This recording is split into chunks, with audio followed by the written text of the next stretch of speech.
നാടക് എറണാകുളം വടക്കൻ മേഖലാ സമ്മേളനം ചെറായി സഹോദരൻ സ്മാരക ഹാളിൽ നാടക പ്രവർത്തകനായിരുന്ന വി വേണു ഹാളിൽ സംസ്ഥാന കമ്മിറ്റി അംഗം ശ്രീരാജ് നടുവത്ത് ഉദ്ഘാടനം ചെയ്തു. ജോസർമന്റെ കീഴിൽ നേതൃത്വത്തിൽ തൃശ്ശൂർ റൂട്ടിലും അഭിനേതാവായിരുന്നു. 80-90കളിൽ മലയാള അമേച്ചർ നാടകവേദിയിൽ ഒട്ടേറെ ശ്രദ്ധേയമായ നാടകങ്ങൾ അവതരിപ്പിച്ച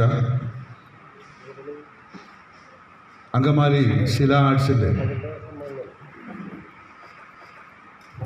മുഖ്യ പ്രവർത്തകനും നടനും സംവിധായകനുമൊക്കെ ആയിരുന്നു.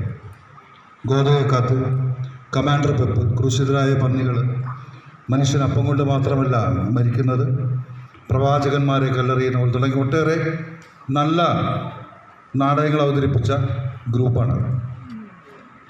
മേഖലാ പ്രസിഡന്റ് VN ഉണ്ണിരാജിന്റെ അധ്യക്ഷതയിൽ നടന്ന സമ്മേളനത്തിൽ സംഗീത നാടക അക്കാദമി അവാർഡ് ജേതാക്കളായ ഉഷാധരൻ പുത്തൻവേലിക്കര, സൈനൻ കടാമംഗലം, മോഹൻ കൃഷ്ണൻ എന്നിവരെയും മറ്റു നിരവധി കലാകാരന്മാരെയും ആദരിച്ചു.